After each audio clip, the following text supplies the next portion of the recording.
Hi guys, welcome back. So today we are talking about the last piece of information in chapter 17, which is mutations. You guys will work on mutations today. There's a worksheet that goes along with it. Just to kind of give you an overview of what next week will look like.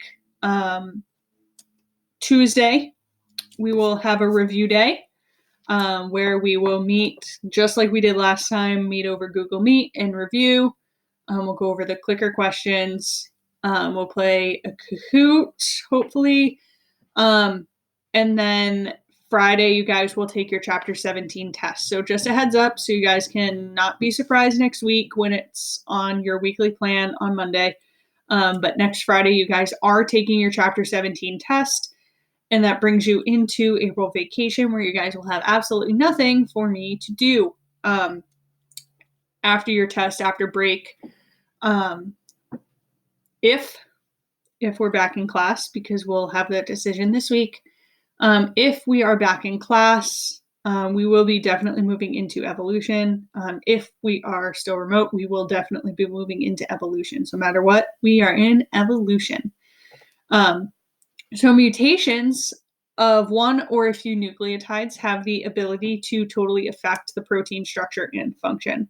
It can take as little as one nucleotide to change the protein that is made as a result during transcription and translation due to a single mutation. Mutations are the change of a genetic material of a cell or a virus. So all it does is just exactly what it says. It changes the genetic material from one base to a series of bases. Point mutations are chemical changes in a single base pair or a gene. And the changes of a single nucleotide in DNA template can lead to the production of an abnormal or a different protein that the cell doesn't need at that point in time. It may also turn on negative genes. We know this through the types of diseases and cancers that are produced due to mutations.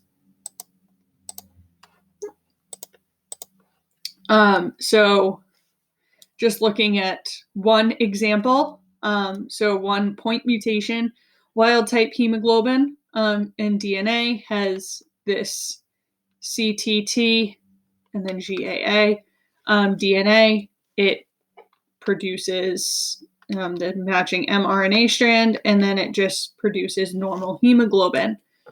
But in sickle cell individuals, it's a point mutation that changes that center nucleotide, which produces a different mRNA, which produces valine instead of glutamine, which makes it single-celled hemoglobin.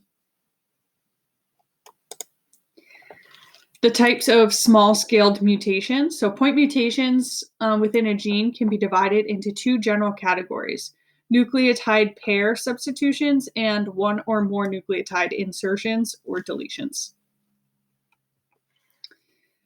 Substitutions is when a nucleotide pair substitution replaces a nucleotide and its partner with another nucleotide.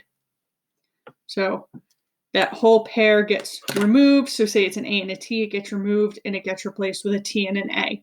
And although they are the same nucleotides, that order really plays a big role. Silent mutations have no effect on the amino acid produced by the codon because the redundancy of the genetic code. So we talked that some codons code for the same amino acid. Some amino acids are coded for by 6 different codons. So that's a silent mutation. It doesn't affect the amino acid because of the codon, but it is still a mutation in the code. Missense mutations still code for an amino acid, but not the correct amino acid. So instead of looking back at the sickle cell example, it coded for glutamine instead of valine. So that would be a missense mutation.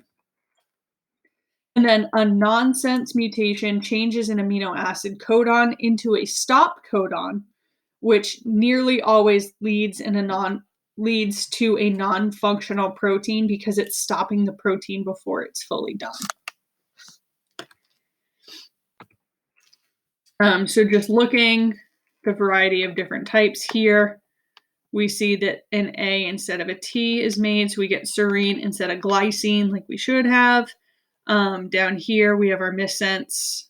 So we get a stop codon here instead of continuing on, and so on and so forth. Here, you can see we're missing a U, so we get a leucine earlier than we should have, whereas down here we wanted a glycine.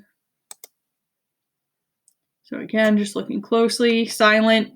This U instead of a C, it still produces glycine.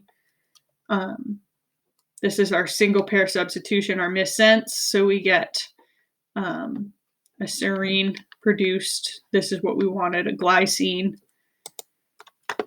Our nonsense, we get a stop instead of a lysine. Insertions and deletions are additions or losses of a nucleotide pair in a gene. These mutations have usually a negative effect on the resulting protein because more often than substitutions do. So insertions or deletions pretty much either remove an entire pair or they re-add an entire pair. An insertion or a deletion may alter the reading frame. That's why these are called frame shift mutations, because they're going to either add in an extra nucleotide, which moves your reading frame, or it's going to remove a nucleotide, which again adjusts your reading frame. So looking closely here, we have our insertion or deletion. The frame shift caused the immediate nonsense. So here we had an extra A, which creates a stop codon. And then we can also lead to a missense. So adds in the A here is missing, which means the U here is missing, which makes it leucine. No frame shift. So if we're missing 3 nucleotide pairs in a row, we just are missing an entire codon. Mutagens are spontaneous mutations that can occur during DNA replication, recombination, or repair. Mutagens are physical or chemical agents that are causing mutations. These can be external or internal agents that are causing this mutation to happen, but they happen during DNA replication, during recombination of meiosis, or during DNA repair. All right. Yeah, we're going to stop. We're not going to talk about that. This is the last piece of information that's on your test. Remember, next week, Tuesday, review.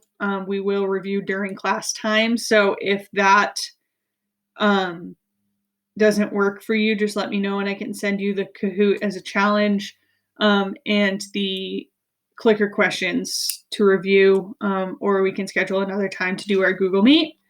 But that's all I got for you today, and talk to you guys later.